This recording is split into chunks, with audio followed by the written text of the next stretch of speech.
Bismillahirrahmanirrahim. Alhamdulillah al-jamili sitruh, al-muhiti ilmuh, al-wasi'i karamuhu wa afwuh. Ashhadu an la ilaha illallah wahdahu la syarika lahul qawiyyu sultanuh, wa ashhadu anna sayyidana Muhammadan abduhu wa rasuluhul azimu khuluquh. Allahumma salli wa sallim wa barik ala sayyidina Muhammadin ar-rafi'i sya'nuh wa ala alihi wa sahbihi wa dhurriyyatihi wa man ilallahi himmatuhu wa qasduh, amma ba'd. Yang kita hormati dan kita cintai para habaib dan para ulama, para muhibbin, hadirin hadirat rahimakumullah. Alhamdulillah, puji dan syukur kehadirat Allah Subhanahu wa ta'ala yang malam ini mengumpulkan kita dan mempertemukan kita kembali di majlis yang penuh rahmat dan berkah. Salawat dan salam keharibaan junjungan kita Nabi besar Muhammad sallallahu alaihi wasallam dan seluruh keluarga, sahabat dan zuriat beliau sampai hari akhir nanti. Para muhibbin rahimakumullah, al-hikmatul thaminah wal 20 ba'dal mi'ah min al-hikamil ataiyah. Hikmah yang ke-128 dari al-hikam. Qala al-Imam Ahmad ibnu Athaillah as-Sakandari rahimahullah wa nafa'ana bi'ulumihi wa asrari. Laula jamilu sitrih lam yakun amalun ahlan lil qabul. Yang artinya, jikalau tidak ada keilukan tutupan dari Allah, niscaya tidak adalah amal bisa untuk diterima. Jikalau tidak ada tutupan Allah, tidak adalah amal bisa diterima. Nah, maksudnya adalah laula fadlullah 'alal 'amil lam yakun 'amaluhu ahlan lil qabul. Jikalau tidak anugerah Allah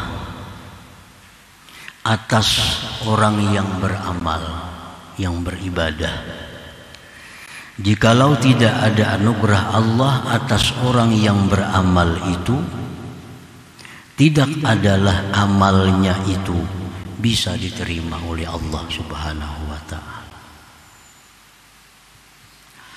Li'annal amal alladhi yakunu ahlan lil qabul huwa alladhi tatawaffaru fihi syurutul qabul. Karena amal ibadah yang bisa diterima itu ialah amal ibadah yang sempurna padanya syarat-syarat untuk diterima. Wa syurutul qabul katsirah, sedangkan syarat-syarat diterima amal itu banyak. Zahiratu wa batinah, ada syarat kabul yang zahir, ada syarat kabul yang batin. Nah, para muhibbin rahimakumullah, jadi amal yang kita lakukan, sembahyang contohnya, itu memerlukan anugerah Allah agar bisa diterima. Karena sulit kita bisa menyempurnakan syarat-syarat diterima amal itu.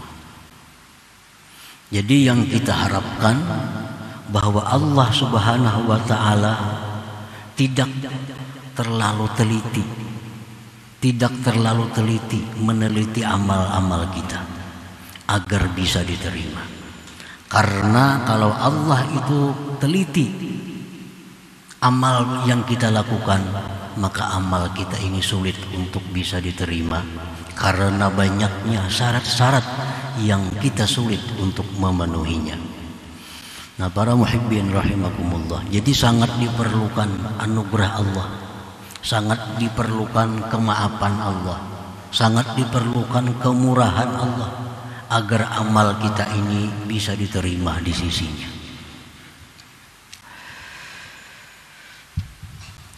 Syarat-syarat diterimanya sebuah ibadah ada yang zahir yang mesti kita penuhi, ada yang batin mesti kita penuhi. Az-zahirah yang zahir contohnya ka'ayyakuna ta'amuhu wa syarabuhu wa libasuhu wa makanuhu halal, bahwa makanannya, minumannya, pakaiannya, tempatnya itu halal. Ini yang zahir. Tenaga yang kita dapatkan dari suatu makanan minuman itu mesti makanan minuman yang halal. Pakaian yang kita pakai mesti pakaian yang halal. Tempat yang kita tempati untuk beribadah itu mesti tempatnya halal. Ini syarat untuk diterimanya sebuah amal ibadah.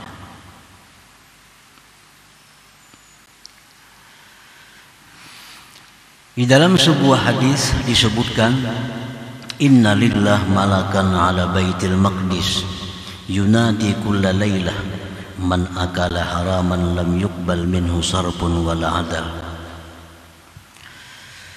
Bahwasanya Allah Subhanahu wa taala ada mempunyai malaikat yang tempatnya di Baitul Maqdis. Malaikat itu berseru setiap malam. Ujar malaikat itu, barang siapa yang memakan yang haram, tidak diterima baginya ibadah sunat maupun ibadah fardunya. Nah, ini syarat yang zahir.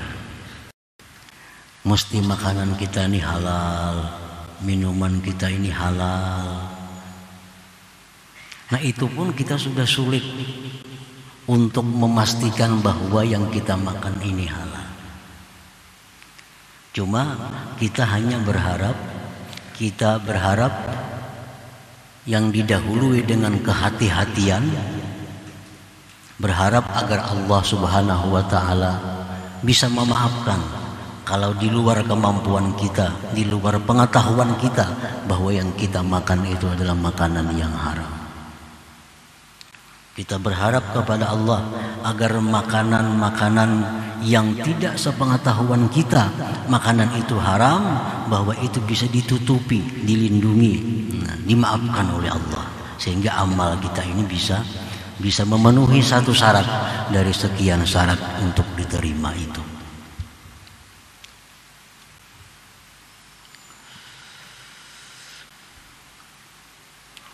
Ibnu Abbas radhiyallahu anhu berkata, la yaqbalullah salatal abdi wa fi jawbihi syai'un minal haram. Tidak menerima Allah sembahyang seorang hamba sedangkan di dalam perutnya, dalam rongganya ada sesuatu daripada barang yang haram. Di dalam hadis disebutkan lagi bahwa satu suap makanan yang haram itu mengakibatkan 40 hari ibadah kita ditolak oleh Allah. Nah, demikian sulitnya kita memenuhi syarat-syarat itu.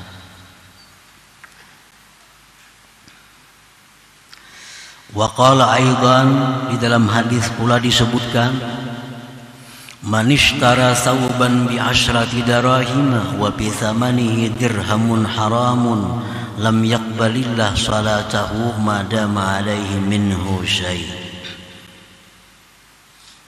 Barang siapa yang membeli pakaian 10 dirham harganya umpamanya, dalam harga 10 dirham itu ada 1 dirham yang haram. Allah tidak menerima sembahyangnya selama atasnya daripada pakaian tadi sesuatu yang haram itu. Jadi ini yang zahir, yang zahir.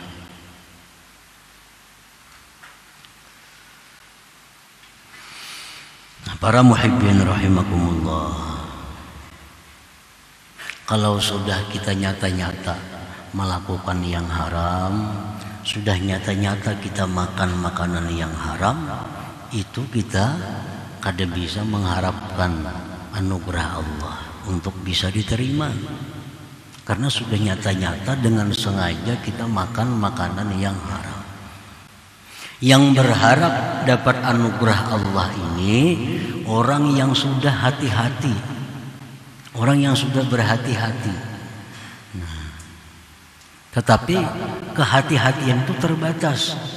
Banyak hal-hal yang haram yang tidak diketahuinya, yang di luar dari kemampuannya. Nah, itu yang bisa berharap Allah menerima ibadahnya itu. Itu yang bisa berharap bahwa Allah memaafkannya dari karena memakan yang haram yang di luar pengetahuannya itu, yang di luar kesengajaannya itu. Nah, kalau kita sudah nyata makan yang nyata-nyata hasil yang haram, hasil pakaian didapat dari yang haram, itu kita pakai pakaian yang dari haram ini, kita makan makanan yang duitnya dari yang haram, lalu kita berharap bahwa kita dimaafkan oleh Allah. Nah, itu tidak akan terjadi, tidak akan mungkin. Kalau berharap, berhenti terlebih dahulu, tobat terlebih dahulu, nah berharap kemudian. Para muhibbin rahimakumullah, contohnya yang zahir lagi, syarat kabul itu seperti ridal walidain, keridhaan dua orang tua kita. Orang-orang yang durhaka kepada ibu bapaknya, ini Allah tidak ridha kepadanya. Ridallah fi ridal walidain. Keridhaan Allah itu terletak pada keridhaan ibu bapak. Nah, kalau ibu bapak kita atau salah satunya tidak ridha dengan perbuatan kita, tidak suka dengan kelakuan kita, maka ibadah kita pun tertahan, tidak akan bisa sampai ke hadirat Allah. Karena ridha Allah tergantung kepada keridhaan mereka. Orang durhaka lawan ibu bapak, lalu ini ahli ibadah, ibadahnya sia-sia. Ahli ibadah, ahli wirid, ahli tahajud, puasa tiap hari, tapi dengan ibu bapak durhaka. Nah, ini sia-sia ibadahnya, ditolak oleh Allah Subhanahu wa ta'ala. Ridha zauj, contohnya lagi yang zahir, ridhanya suami. Nah, perempuan-perempuan, istri-istri yang durhaka kepada suaminya, itu jangan berharap amal ibadahnya diterima oleh Allah sebelum dia mendapat keridhaan dari suaminya. Apabila seorang perempuan ini pernah melanggar apa yang dilarang oleh suami, nah ini durhaka kepada suaminya. Beribadah setelah itu ibadahnya tertolak sebelum dapat keridhaan daripada suaminya. Nah, ini contoh syarat-syarat diterima amal yang zahir. Contohnya lagi as-sahna, berbantah. Orang yang berbantah lebih dari 3 hari, nah itu pun amal ibadahnya tertahan, tidak akan bisa sampai ke hadirat Allah kalau belum beres, kalau belum islah perbantahan itu. Jadi sangat banyak syarat-syarat untuk diterimanya sebuah amal itu di sisi Allah Subhanahu wa ta'ala. Para muhibbin rahimakumullah.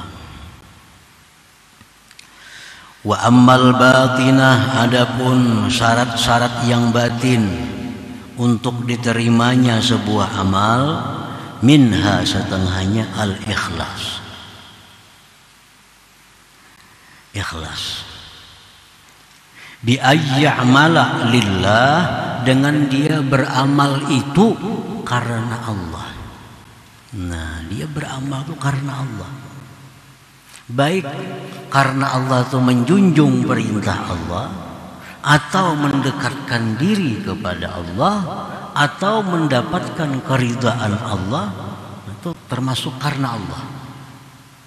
Atau takut terhadap Allah, atau mengharapkan kasih sayang Allah, itu termasuk ikhlas. Dia beribadah karena diperintah Allah, ikhlas. Dia beribadah karena mendekatkan diri kepada Allah, ikhlas. Dia beribadah untuk keridhaan Allah, ikhlas. Dia beribadah agar dijauhkan dari azab Allah, termasuk ikhlas walaupun kedudukannya rendah. Dia beribadah agar diberi rahmat oleh Allah, ikhlas. Pokoknya ikhlas itu artinya ayya'mala lillah, bahwa dia beramal itu lillah.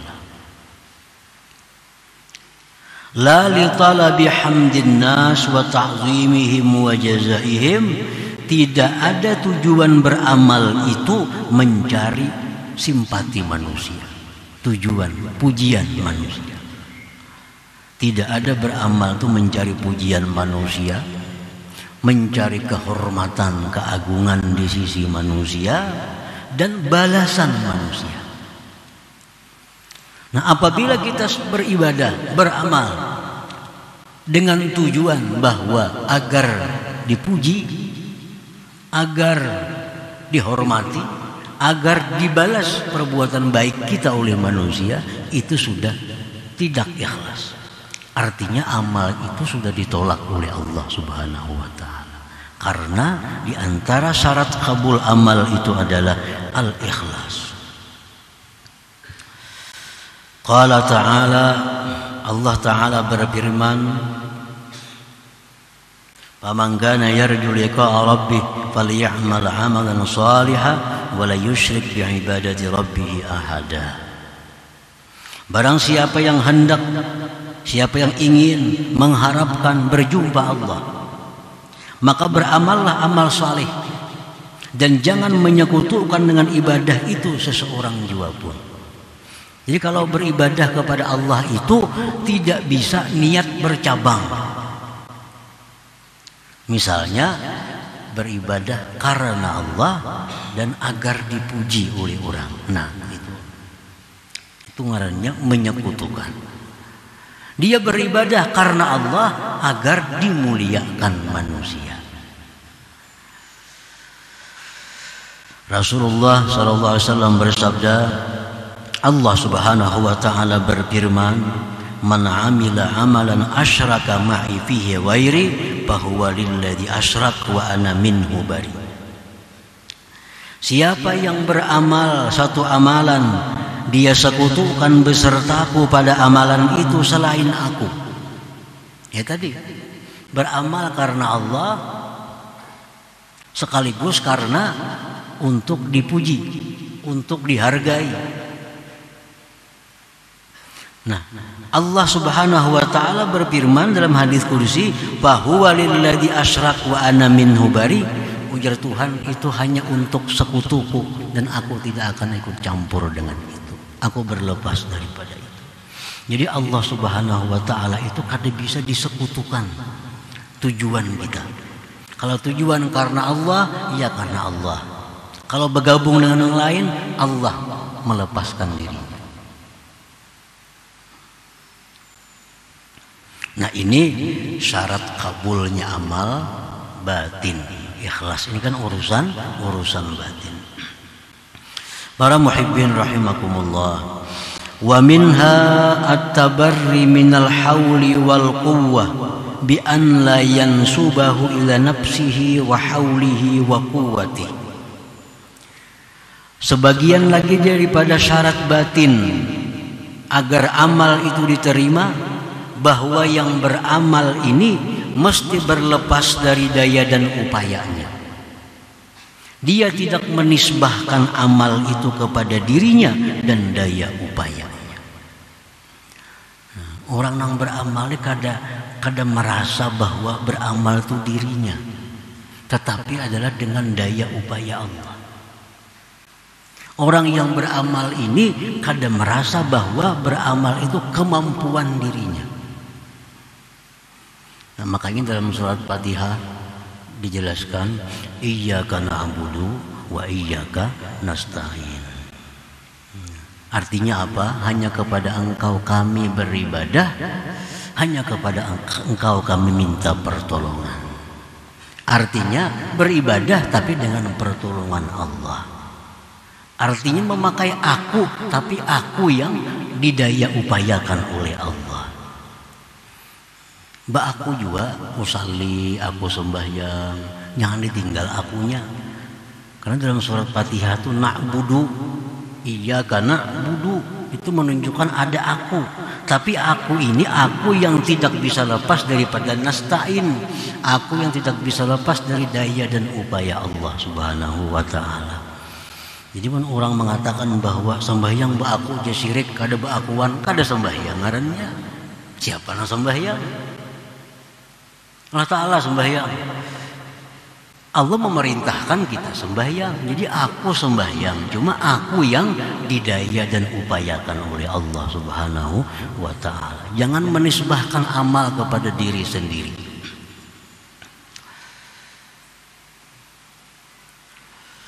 Lianna nisbatal amal ila nafsihi wa haulihi wa quwwatihi nau'u syirkin khafi. Karena menisbahkan amal kepada dirinya, menisbahkan amal kepada daya upayanya, itu semacam syirik yang tersembunyi. Jadi kita beringat benar itu bila ba'akun itu, beringat benar bila ba'akun itu, jangan aku murni. Artinya aku itu aku yang didaya upayakan oleh Allah Subhanahu wa ta'ala. Ayo jaba aku puasa, aku bersedekah, aku berzakat, aku berbuat baik, aku menolong orang. Tapi jangan sampai lupa, aku itu aku yang tidak berdaya, aku yang didaya upayakan oleh Allah. Bila kada ingat itunya, nah itu menggugurkan amal, menggugurkan pahala amal.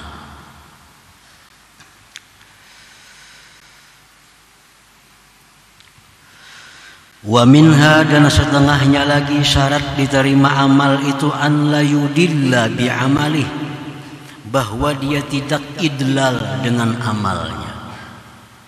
Fala yara bi amalihi 'ala Allah haqqan wa idlala, dia tidak melihat dengan amalnya itu atas Allah suatu hak dan suatu jasa. Ini orang beramal lawan beramal ibadah. Setelah dia beramal ibadah, lalu dia merasa ada hak di sisi Allah, ada hak, ada jasa di sisi Allah karena dia beribadah itu. Nah ini namanya idlal. Nah, membuktikan bahwa dia beribadah itu merasa ada jasa terhadap Allah. Dia merasa aneh kalau dirinya sengsara. Dia merasa aneh kalau dirinya susah. Sedangkan orang-orang ahli maksiat hidupnya makmur. Kenapa lah orang sebelah itu sembahyang kada pindah makmur? Seorangnya tahajud ya, kenapa pindah susah benar hidup? Nah ini idlal. Ini merasa bahwa dengan ibadah itu ada semacam jasa, semacam hak di sisi Allah. Nah bila demikian ini menggugurkan amal.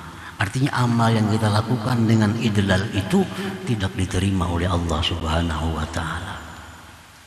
Asa merasakan keanehan.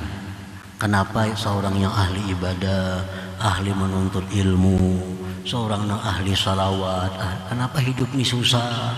Kenapa hidup macam-macam musibah datang? Sedangkan orang yang fasik, yang zalim, kenapa mereka makmur? Nah, merasa heran demikian. Itu akibat apa? Akibat ibadahnya disertai dengan idlal. Wa fil hadis disebutkan inna salatal mudil la turfa fawqa ra'si. Sembahyang orang yang ada idlalnya itu tidak diangkat melebihi kepalanya. Artinya kada akan sampai ke hadirat Allah Subhanahu wa ta'ala. Wa minha, setengahnya lagi syarat-syarat amal yang diterima itu an la yamunna bi amali in kana sadaqah bi ayyasta'zimaha, bahwa dia tidak merasa ada berjasa dengan seseorang dengan perbuatan baiknya kepada seseorang itu. Kita misal mau ongkosi orang sekolah, akhirnya dia jadi insinyur, akhirnya dia sampai kepada S3 umpamanya. Lalu kita mau ongkosnya ada rasa berjasa. Nah ini menyebabkan kehilangan pahala ibadah itu. Kan banyak kita merasa berjasa tuh. Ini orang ini diongkosi mulai SD sampai SMP, SMA, sampai kuliah jadi sarjana. Sekali jadi sarjana kada hir-hiran lagi lawan seorang nih. Kada hir-hiran lagi. Di hati ada kesal, menyesal mau ongkosin itu dulu. Apalagi dipandir itu, wah ini dulu ku ongkosi itu. Nah ini man.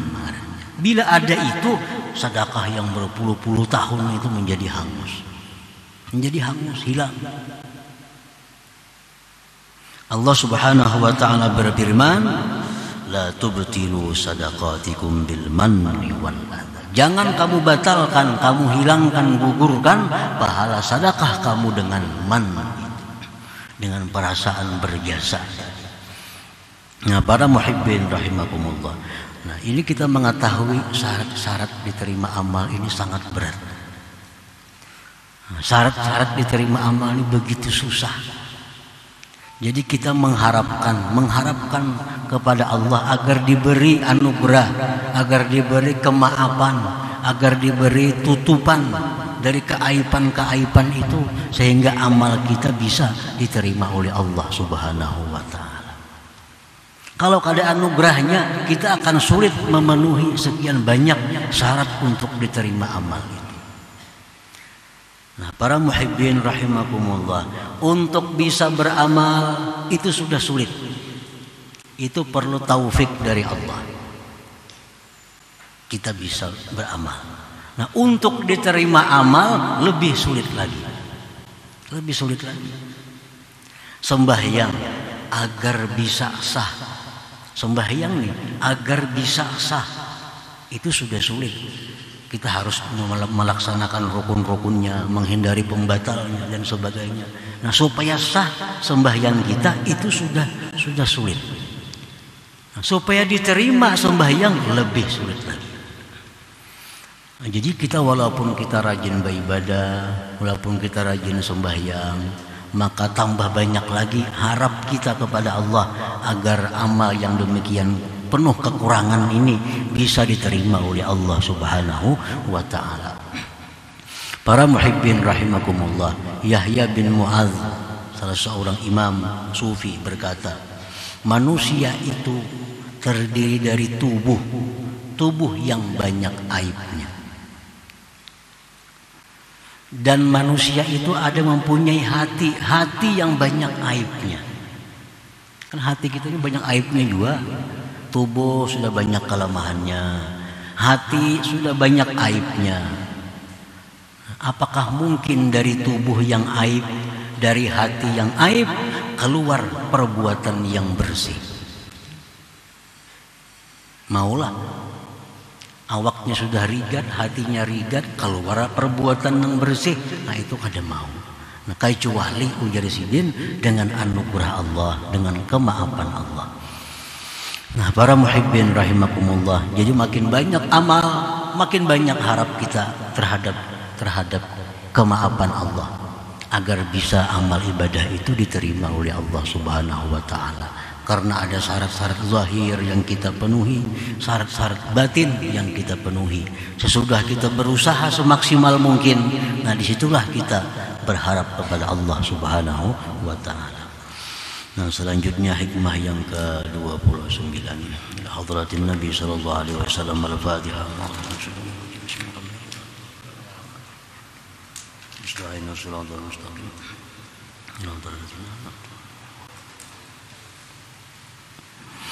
Ya Allah biha, ya Allah biha, ya Allah bihusnil khatimah. Ya يا الله بها يا الله بها الله بحسن الخاتمة يا الله بها الله بها يا الله بحسن الخاتمة فيا أيها الرجل منه شفاعة صلوا عليه وسلموا تسليما اللهم صل